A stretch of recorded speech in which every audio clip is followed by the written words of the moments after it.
Wassalatu wassalamu ala ashrafil anbiya'i wal mursalin wa ala alihi wa sahbihi ajma'in.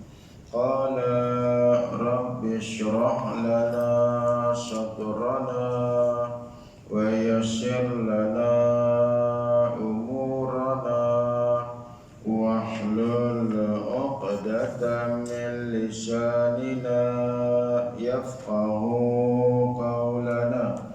Nawaitu ta'lam wa ta'lim wa tadhakkur wa tadhkir wa naf'a wal intifa' wal ifada wal istifadah wal hatha ala tamassuki bi kitabillah wa sunnati rasulillah sallallahu alaihi wasallam wa du'a ilal huda wa tilalata alal khair ibtigha wajhilah wa kurbih wa thawabih subhanahu wa ta'ala. Subhanallah walhamdulillah wa la ilaha illallah wallahu akbar wa la hawla wa la quwwata illa billahil aliyyil azim.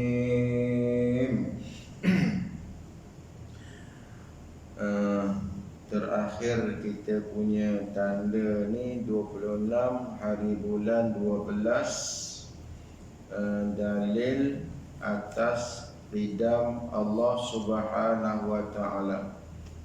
Jadi siapa yang ada kitab di tangan dia, maka kita bacalah yang tanda tu, dalil atas qidam Allah. Kita dah hurai dah hari tu berkenaan dengan sifat qidam, dan kita masuk pula pada membicarakan tentang dalil. Qala musannifu rahimahullahu ta'ala wa nafa'ana bi'ulumihi fid daraini amin. Kata tuan kitab ni, dan dalil atas qidam Allah Ta'ala. Dalil dengan makna perkara yang menunjuk. Dalil dengan makna perkara yang menunjuk yang Allah Ta'ala tu bersifat dengan qidam. Mengetahui dalil tiap-tiap satu simpulan iman tu bersangkut dengan Allah Ta'ala, hukumnya adalah wajib.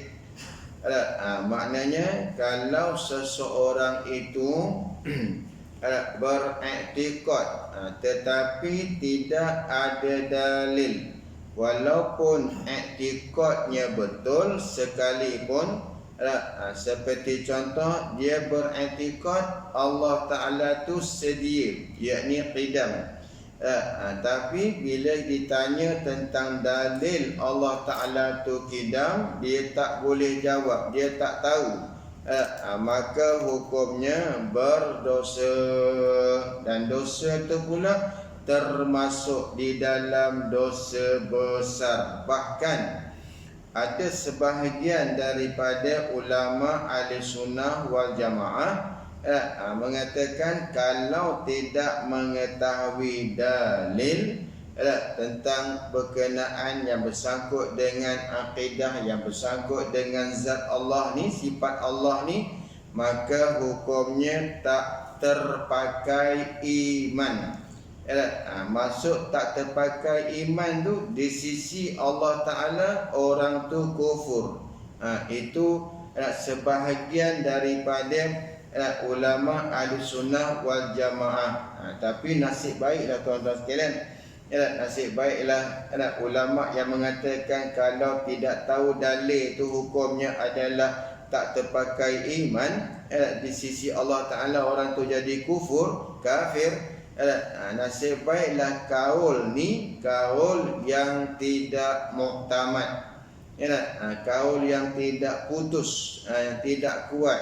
Yang sahihnya mengatakan orang yang tidak tahu dalil ni tapi pegangan dia betul, dia pegang Allah Ta'ala tu sifatnya qidam, sedia, itu betul, tapi tak tahu dalil, masih lagi dihukumkan orang tersebut beriman tetapi berdosa. Dosa tu pula bukan dosa yang dosa kecil, tak, dosa besar itu tu.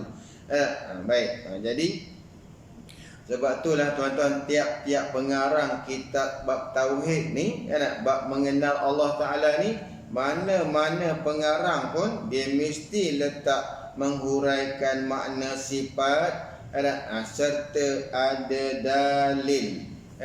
Cerita dalil apa ni, cerita sifat, yang ni termasuk ceritakan yang mustahil, kemudian ada dalil untuk menyelamatkan manusia yang malas berfikir macam kita pada zaman ni. Tuan-tuan sekalian, kebanyakan manusia umat Islam pada hari ini jenisnya malas berfikir berkenaan dengan Tuhan, tak seperti umat-umat yang telah lepas, umat-umat yang terdahulu. Mereka sentiasa berfikir berkenaan dengan Allah. Tapi umat zaman sekarang ni dia tak sempat nak fikir berkenaan dengan Tuhan. Pasal apa tak sempat fikir tu? Sebab kerja banyak. Kerja banyak, tengok handphone, meniaga apa ni, zaman sekarang ni kalau meniaga pun tak payah buka kedai. Buka kedai tak perlu dah zaman sekarang ni. Buka dalam ni je, laman web je, berniaga je, niaga atas angin je. Itu pun yang hantar bukan barang tak ada pada kita pun. Barang tu kat syarikat, syarikat tolong hantar, kita bagi tahu aja, hilang. Macam tu zaman sekarang tuan-tuan sekalian kan. Jadi malas nak fikirlah berkenaan dengan Tuhan. Kalau umat terdahulu dia lain. Sebab itulah tuan-tuan, kitab-kitab ulama ni dia mesti menulis berkenaan dengan dalil. Baik. Jadi tuan kitab ni kata, dan dalil atas qidam Allah Ta'ala dan tak baharu itu. Makna bila kata Allah Ta'ala tu qidam, makna qidam tu sedia. Tentulah Allah Ta'ala tu tak baharu. Kalau baharu, tentulah dia tidak qidam. Jadi tak baharu tu mafhum ataupun yang dipaham daripada qidam. Maknanya sedia. Baik.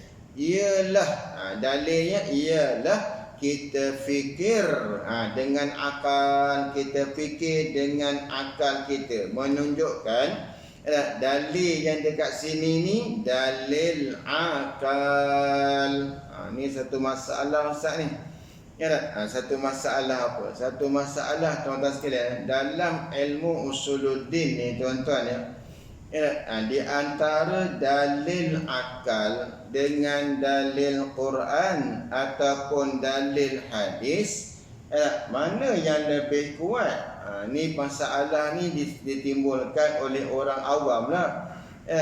Ini lebih-lebih laginya yang berfikiran serong tu, yang sengit, fikirannya sengit. Kita dah ada Quran dah. Allah bukan suruh kita tengok pada akal, kata dia. Allah suruh tengok apa? Al-Quran dan hadis. Dia ambil dari fa in tanazzatum fi syai'in faraddu ila Allah wa rasul. Tengok dia kata, jika kamu berbantah-bantah tentang satu perkara, maka kembalilah kamu pada Quran dan hadis. Tak suruh akal pun, tengok kitab tauhid tu suruh akal. Ini puak yang menyeleweng daripada jalan lah. Dekat Manjung ada puak ni enggak Manjung?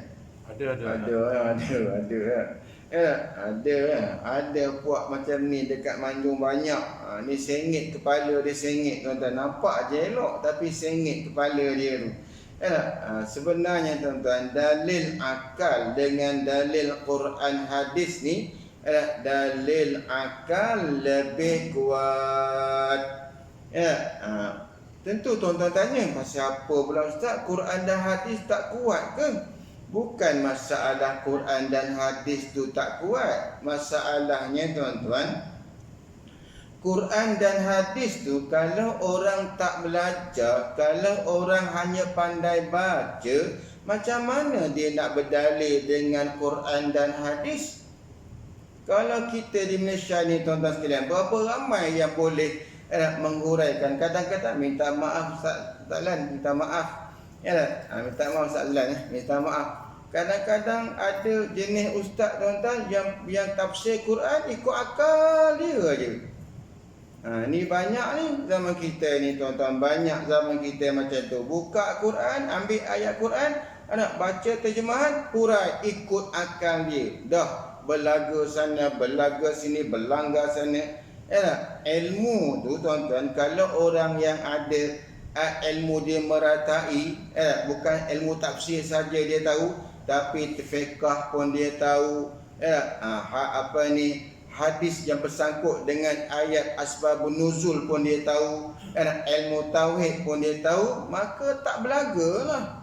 Tak adalah belaga sana sini. Tapi zaman sekarang ni tuan-tuan bercakap, kadang-kadang belaga sana sini, berlanggar sana sini tuan-tuan sekalian. Ni yang payah zaman kita ni. Kalau jenis ada guru agama macam tu, dan ada guru agama boleh ceramah, boleh baca kitab, tapi tuan-tuan sekalian tak lepas fardu ain dalam tauhid, tak lepas. Tapi orang dah panggil dia ustaz. Ni masalah zaman ni tuan-tuan. Akhirnya huraian dia tersalah daripada disiplin ilmu tu sendiri tuan-tuan. Apa tu berlagu sana sini tu. Baik. Jadi dalil akal lagi kuat daripada dalil Quran dan hadis dalam persoalan berdalil. Sebab itulah tuan-tuan, ulama-ulama ni dia letak dalil akal dulu. Sebab orang Malaysia ni berdalil tu wajib. Kalau berdalil tu wajib, akibat daripada tak berdalil tu boleh jatuh kepada tak terpakai iman. Kalau kita hanya pandang pada dalil Quran dan hadis, berapa ramai orang Malaysia Islam ni yang boleh berdalil? Berapa ramai? Kita sendiri pun kau tanya tuan-tuan, dalil Quran berkenaan sedia ni mana kita nak ambil? Ayat Quran yang mana yang mengatakan Allah Ta'ala tu sedia? Ayat Quran mana? Ayat Quran mana yang kita nak ambil Quran Allah Ta'ala tu dalil Quran hadis tu? Mana ayat Quran yang kata Tuhan tu sedia, mana? Yang tu yang ngaji ni pun tak boleh tuan-tuan. Jangan ikutlah orang yang sengit kepala dia, jangan dia ikutlah. Ulama tulis ni, ulama tu dah udah cukup ilmunya nak tulis kitab ni tuan-tuan. Minta maaf ni. Baik. Jadi kita fikir dengan akal kita tuan-tuan sekalian. Apa yang kita nak fikir tu? Jikalau Tuhan tidak tentu sedianya, maknanya kalau Allah Ta'ala tu tak sedia, dengan makna Allah Ta'ala tu baharu adanya, baharu ada permulaan bagi wujudnya, nescaya tentu ia baharu. Kalau Allah Ta'ala tu tak sedia, nescaya tentulah Allah Ta'ala tu baharu. Jadi baharu maksudnya wujud Allah Ta'ala tu ada permulaan. Kalau tak sedia, kalau tak qidam. Baik. Dan makna baharu itu, makna baharu. Apa makna baharu tu? Tadi saya letak baharu dengan makna ada permulaan. Tengok. Dan makna baharu itu barang yang ada permulaan bagi adanya ataupun bagi wujudnya. Macam kita ni dah tentulah baharu tuan-tuan. Pasal apa? Sebab ada kita ni semua ada permulaan lahirnya, ataupun semua ada permulaan hari jadinya. Tarikh hari jadi itu kita tahu dah, hari ni aku dilahirkan, hari ni aku dijadikan, dizuhirkan atas muka bumi. Jadi wujud ada. Ada itulah, ada permulaan. Tapi jangan bicara soal ketiadaan kita kali yang pertama. Ni saya dah ulang banyak kali dah rasanya tu. Tapi tuan-tuan tak tahulah ingat ke tidak. Bila kita sebut ada kita ni ada permulaan, dan tiada kita kali pertama dalam dunia ni pun ada permulaan. Tarikh mati kita, berak mati tuan-tuan sekalian. Bila matinya? Bila ke buminya? Sekian-sekian masa, sekian-sekian tarikh. Kita pun tak wujud dah, hilang dah. Itu pun ada permulaan. Tak ada kita tu pun ada permulaan. Bukan ada kita saja ada permulaan kan. Tapi kalau bicara tiada kita pada asal, ada mula tak? Sebelum kita dijadikan oleh Allah, kita tak wujud. Tak wujud yang sebelum Allah jadi tu ada permulaan tak?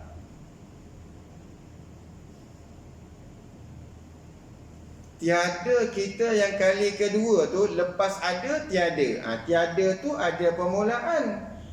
Tapi tiada kita sebelum kita dijadikan oleh Allah tu, ittifaq dah ulama ahli sunnah wal jamaah mengatakan tiada, tak ada permulaan. Jangan bicara yang tu. Sebab benda tu kita belum ada lagi. Macam mana boleh bicara pula? Tak boleh bicara bab tu. Jadi kita bicara ni selepas kita wujud. Lepas kita dah ada. Jadi ada kita tu baharu sebab ada permulaan. Baik. Kalau Allah tu macam tu, dan jikalau Tuhan kita tu baharu, kalau Tuhan tu baharu, tentu ada yang membaharukan dan menjadikan dia sama macam kita lah. Sebab kita ni baharu, ada kita tu ada permulaan, maka tentulah ada kita tu ada yang membaharukan dan ada yang menjadikan. Tentu ada macam tu. Jadi kalau Allah tu macam tu, tentu dia juga macam tu. Kalau ada Allah Ta'ala tu baharu, tak kidam, tak sedia, tentu dia baharu. Bila dia baharu, tentu ada yang menjadikan dan yang membaharukan dia. Dan yang menjadikan Tuhan itu pun kena baharu juga. Ni kan nak kena faham macam mana ni. Baik. Ni dalam bab sedia ni kan, dalam bab kidam kita bicara ni, mana-mana kitab dalam ilmu tauhid sifat 20 ni tuan-tuan, sama je dia punya maksud dia tu. Tapi walaupun tak sama pada perkataan tu. Baik. Tapi tuan-tuan, dalam bicara bab sedia ni mesti ada kita faham yang dinamakan daurun dan tasalsulun. Mesti tahu ini. Daurun dan tasalsulun. Kalau daurun ni tuan-tuan ya. Baik, katalah daurun tu kalau nisbah bahasa Arab tu makna cari. Tapi sebenarnya dia punya faham dia daurun tu makna dia ialah berpusing-pusing yang tiada berkesudahan. Berpusing-pusing tak ada kesudahan, itu daurun. Tengok dia kata sini, dan yang menjadikan Tuhan tu pun kena baharu juga. Tidak boleh dikatakan yang menjadi itu sedia. Kenapa? Kerana yang dijadikan itu dikatakan Tuhan, maka yang menjadi itu pun Tuhan juga. Sama-sama baharu, sama-sama berkehendak kepada apa yang menjadikan dia. Ini namanya apa? Namanya daurun. Maka jika yang menjadi akan Tuhan yang kedua itu kena pada Tuhan yang telah menjadikan itu, maka dinamakan dia daurun. Artinya berkeliling ataupun bergilir buat, maka iaitu batil. Yang daurun ni batil ataupun palsu sekali-kali, sama sekali. Macam mana misalnya, contohnya tuan-tuannya, katalah okey, ini contohnya tau, bukan hakikat ni. Katalah Tuhan ni A ni, Tuhan A ni, A ni Tuhan. Kalau tak baharu tau, kalau tak kidam, kalau tidak sifat kidam, A ni Tuhan. Sebabkan dia tu Tuhan, dia tu baharu, tak kidam. Ni kalau bukan hakikat ni. Baik, kalau lepas tu siapa jadikan A ni? A ni Tuhan, dia tak kidam, dia baharu. Tentu yang ada yang membaharukan dia, menjadikan dia. Siapa jadikan dia? Oh, B jadikan dia. B yang menjadikan A. B yang menjadikan A, maka B inilah Tuhan.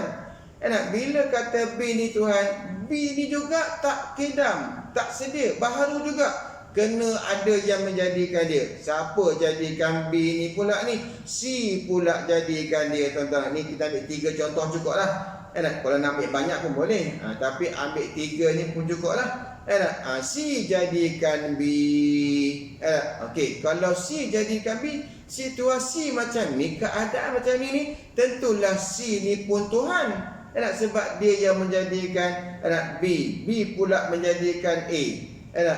Kalau dia Tuhan, dia sedia dah. Oh, dia tak sedia juga, dia tak kidam juga, dia pun baharu. Siapa jadikan dia? A pula jadikan dia, tuan-tuan. A jadikan C.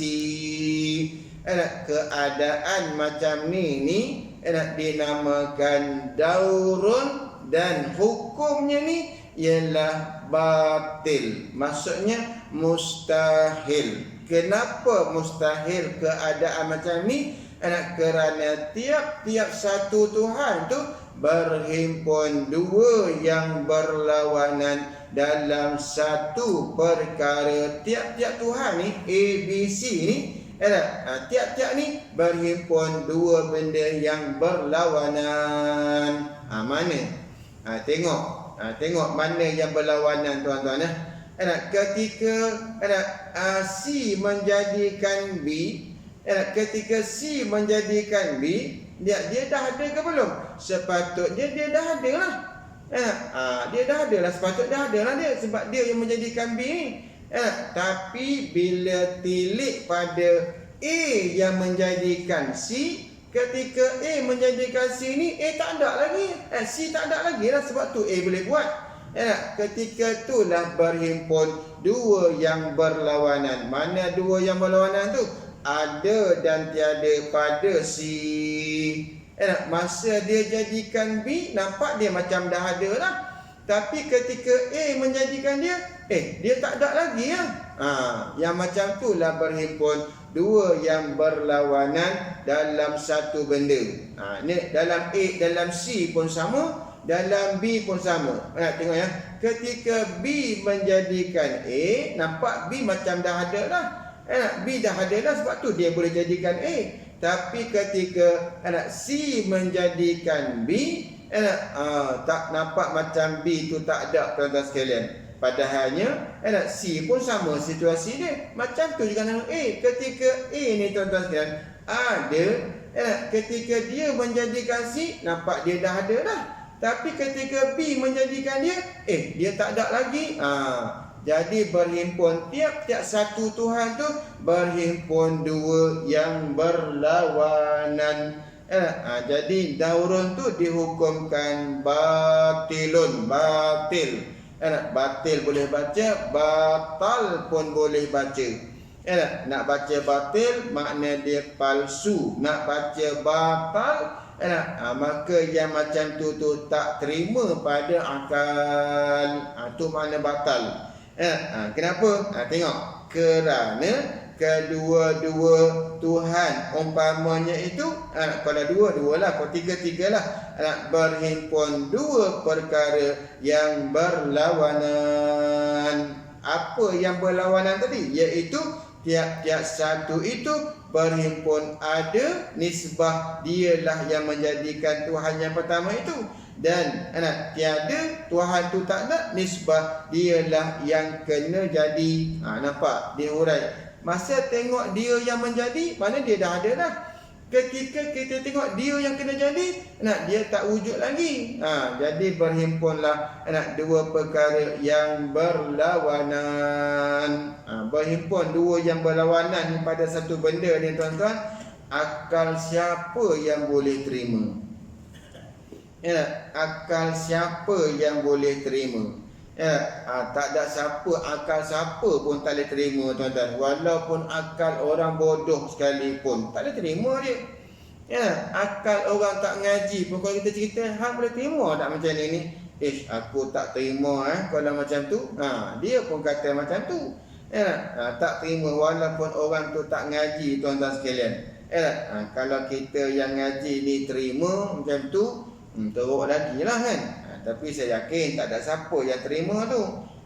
Sebab dah nyata dalam kitab ni, dan kita fikir dengan akal kita pun jadi macam tu tuan-tuan sekalian. Baik. Kemudian kata dia, demikianlah bagi yang satu lagi. Kalau ada tiga, tiap-tiap satu tu macam tu hukum dia. Kalau dua je, A dengan B, A jadikan B, B jadikan A.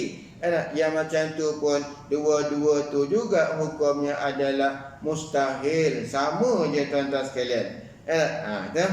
Dan demikianlah bagi yang satu lagi itu.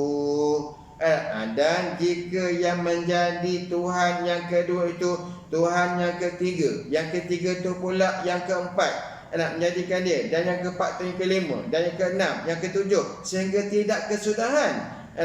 Yang tu pula namanya apa? Yang tu namanya tasalsulun. Tasalsulun tu maknanya berhubung-hubung dengan tidak berkesudahan.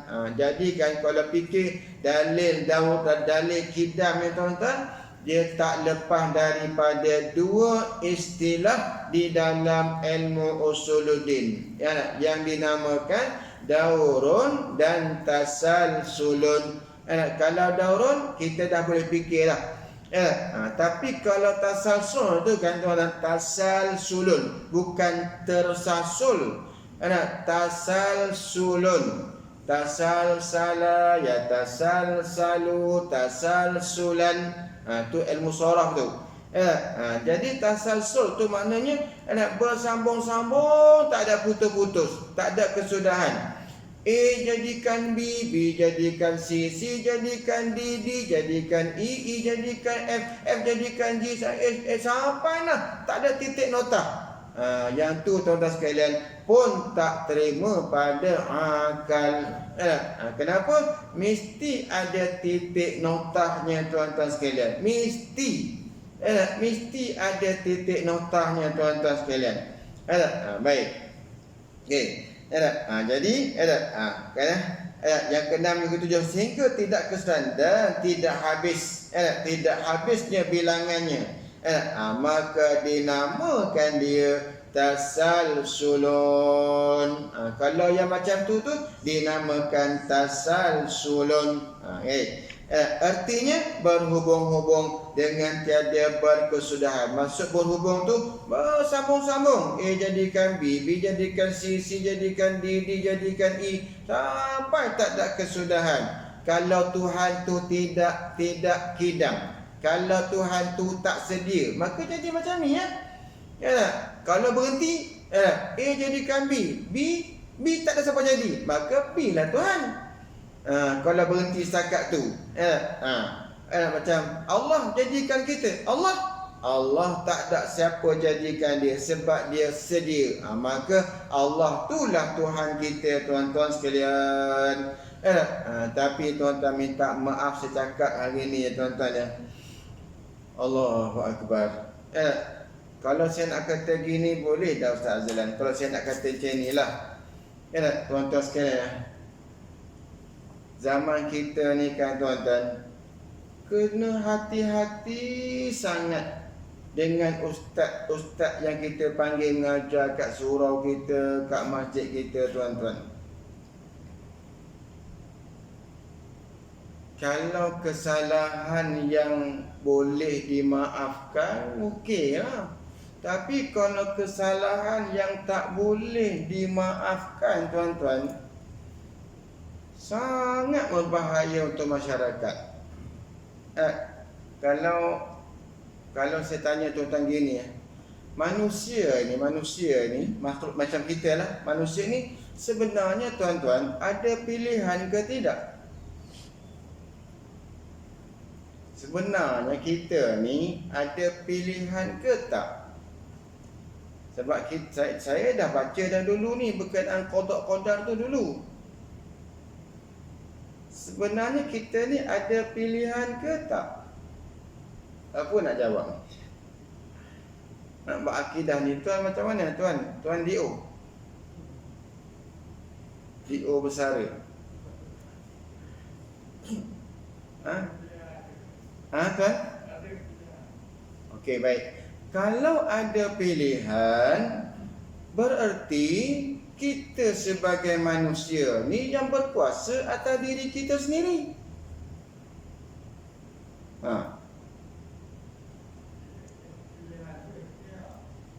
Ikhtiar tu lain. Ada pilihan tu lain, usaha ikhtiar tu lain. Inilah masalah kita, tuan-tuan. Tak boleh beza istilah-istilah dalam ilmu usuluddin tu. Bila tak boleh beza, inilah jadinya, tuan-tuan. Usaha ikhtiar tak dinamakan pilihan. Contoh, Tuan DO lapar. Ada pilihan tak? Aku nak makan boleh, tak nak makan tak apalah, boleh tak? Tu, tapi ada pilihan kata. Tapi kata ada pilihan. Pilihlah. Ni pokok lapar ni kerak. Lagu Kush Hotahai pun jadi lagu nyanyi lagu ikan dan pokok dan lapar kerak. Baik, ada pilihan tak masa tu?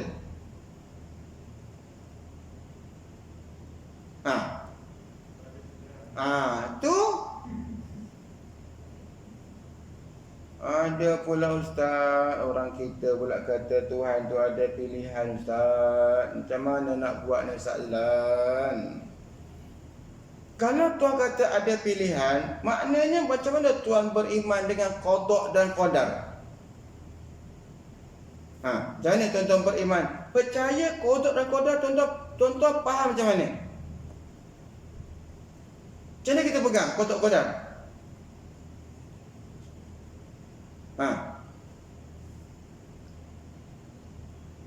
Kalau tengok pada qada dan qadar tu, tuan-tuan, jahat ke baik ke, apa yang berlaku, kufur ke, iman ke, ibadat, maksiat, semua sudah ditentukan oleh Allah Ta'ala.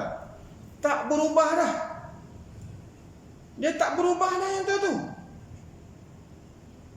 Tu macam mana kata ada pilihan?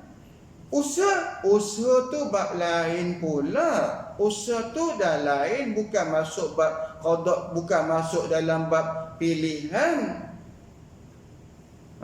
Tu ada pula lah tahu dia hurai macam tu, ya Allah. Masuk dalam YouTube pula, orang dengar bantai pula. Tak kesudahan, tuan-tuan kan. Ini punca daripada apa ni? Punca daripada tak selesai fardu ain dalam bab tauhid tu, tak selesai. Tak selesai dalam bab tauhid tu, tak selesai, tuan-tuan sekalian. Dan tentu tuan-tuan tanya, kalau tak ada pilihan, kita ni macam mana ni? Jabariyah ke? Tak, kita bukan Jabariyah. Jabariyah menafikan usaha dan ikhtiar. Jabariyah ni dia kata semuanya Allah belaka. Kita pun kata semuanya Allah belaka, tetapi ada habuan usaha dan ikhtiar kerana memandang kepada dalam Quran Allah ada bangsakan sesuatu perbuatan itu pada kita. Maka sebab itulah dinamakan itu usaha dan ikhtiar. Lagipun ada ayat Quran yang menerangkan bagi kita tu ada usaha dan ikhtiar. Tapi kita tetap pegang Ahlussunnah wal Jamaah, usaha dan ikhtiar manusia tak boleh memberi bekas. Tak boleh bagi bekas. Usaha ikhtiar kita tak boleh bagi bekas. Tuan-tuan semalam dekat Teluk Intan, tuan-tuan, satu benda bukan satu benda yang ni, timbul lah satu benda tuan-tuan. Dan terbukti ilmu tauhid ni betul. Ilmu tauhid yang kita pegang tu benar. Kena ada pula yang berlaku zaman sekarang. Tuan-tuan saya dengar cerita lah ni, ada satu orang tu dia bekerja dengan hospital lah. Bukan hospital, dia ni adalah kawan-kawan dia doktor lah. Tuan-tuan, rupanya orang yang kena COVID tu, orang yang kena corona, COVID-19 ni tuan-tuan, rupanya dia hilang deria rasa. Ambil teh, bubuh gula kacau manis teh tu kan tuan-tuan. Bagi pada dia, tak rasa manis, tawa je. Betul lah yang dalam etikot kita tuan-tuan, yang memaniskan teh tu gula ke Allah? Yang bagi teh tu tawa tu siapa? Gula ke Allah? Masa orang COVID tu minum tawa je, tak rasa gula langsung, mana manis tu pergi? Rupanya betul lah tuan-tuan. Sebab tu kita nak pegang tiap-tiap apa yang dijadikan yang berlaku, semuanya adalah kehendak Allah Ta'ala. Tak boleh lari tuan-tuan sekalian daripada kehendak. Kalau Tuhan kata ada pilihan, kita yang memilih, bukan Allah yang menentukan. Masa tu tuan-tuan sekalian, masa kita kata kita yang memilih, bukan Allah yang menentukan yang kita pilih tu, yang kita nak tu tuan-tuan sekalian, maka jadilah pada ketika itu tuan-tuan sekalian, berpisahlah kita tu dengan Tuhan. Maknanya ada benda yang berlaku tanpa kehendak Allah Ta'ala, boleh berlaku juga. Etikot macam tu yang salah. Etikot macam tu yang dinamakan Mu'tazilah. Jaga. Ramai ni Ustaz, ramai sekarang dia jadi Mu'tazilah, tapi tak sedar kata dia tu Mu'tazilah. Dia ajar orang jadi Mu'tazilah. Kita ajak orang jadi Ahli Sunnah wal Jamaah. Tapi dia ajak orang jadi Mu'tazilah. Dia tu pula pengikut followernya banyak. Follower dia dalam SB lah, dalam Instagram lah, dalam macam-macam lah, banyak. Kita ni tak ada, walaupun buat live, buat live ke mana ni? Rakam. Lepas tu sebarkan. Yang tu pun tuan-tuan, bukan semua orang dapat pun. Tapi kalau masuk YouTube, masuk apa semua, rata dah pergi tuan-tuan. Sebenarnya nisbah saya tak suka kalau disebar-sebarkan ilmu macam ni. Kenapa tak suka sebar? Bukan tak suka sebar. Sebab kalau kita sebarkan dalam masa orang tu tak datang sendiri tuan-tuan sekalian, kadang-kadang ada benda yang dia tak faham, dia faham lain. Kita bercakap bab lain, dia faham macam lain. Tapi sebabkan teknologi tu katanya boleh jugalah itu lagi ni, saya pun redha dalam paksaan. Dulu saya tak benarkan, tapi ada ustaz, kami nak dengar juga. Lepas tu buat online lah, gitu lah, gini lah. Jadi terpaksalah saya redha dalam paksaan tuan-tuan sekalian. Dipaksa, kalau tidak saya tak benarkan. Tapi akhir zaman ni macam tu dah lah. Baik. Jadi yang tasasur tu pun mustahil, yang daurun pun mustahil. Dan iaitu batil. Tasasur tu batilun ataupun batal, boleh baca.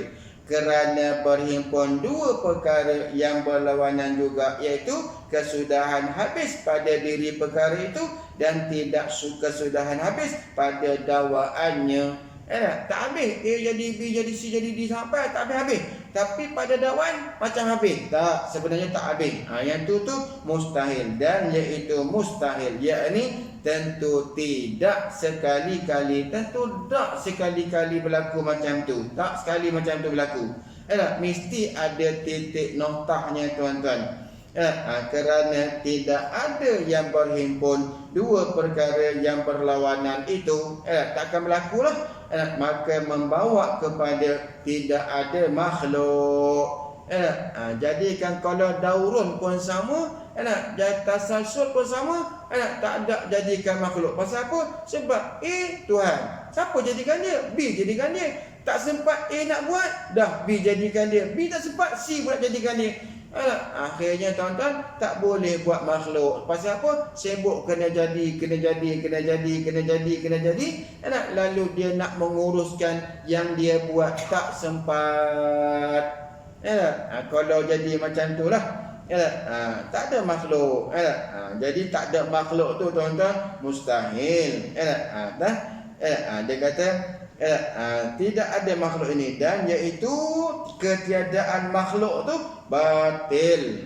Batil ataupun batal. Kenapa ni? Kerana makhluk ini sudah ada dengan musyahadah, dengan pandangan mata, yakni dengan pandangan dua mata di kepala. Dah ada dah tuan-tuan. Jadi mata kita dah tengok adanya makhluk, batang tubuh kita ni juga makhluk. Mana dah ada lah makhluk tu. Bila dah ada makhluk ni tuan-tuan, maka tetaplah Allah Ta'ala tu sedia, qidam, tidak ada permulaan. Maka tetaplah kita mengaku dalam hati, i'tiqad ni, mengaku dalam hati ni, tentu sungguh Tuhan sedia dan tak baharunya. Jadi tak baharu tu tuan-tuan dinamakan istihalatul mustahil. Bukan mustahil. Mustahil tu lawan bagi sedia tu baharu. Tapi tak baharu tu dinamakan istihalatul mustahil, tertegah yang mustahil. Itu mana istihalatul mustahil tu. Maka betullah pengakuan di dalam hati kita ini dengan pengakuan Tuhan di dalam Quran yang dinamakan dia orang yang beriman. Jadi pengakuan kita dalam hati tuan-tuan sekalian, mengatakan Allah tu tentu sedia, tak ada permulaan. Macam itulah tuan-tuan, di dalam Quran, pengakuan Allah Ta'ala buat dalam Quran sama dengan pengakuan dalam hati kita. Maka orang yang macam itulah baru dinamakan beriman, sah imannya. Kalau tidak tuan-tuan, tidak sah imannya. Wallahu a'lam bissawab. Nanti kita masuk pula sifat yang ketiga, baqa'. Wallahu a'lam. Ada soalan?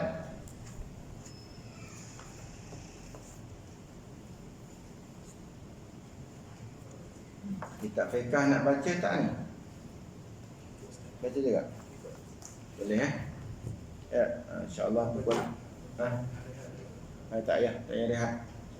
Terus Isyraq, nak buat Isyraq dulu. Isyraq masuk dah 7.16. Masuk dah. Okey, siapa nak solat Isyraq? Lepas ni kita sambung pula kitab fiqh. Siapa yang nak solat Isyraq silakan.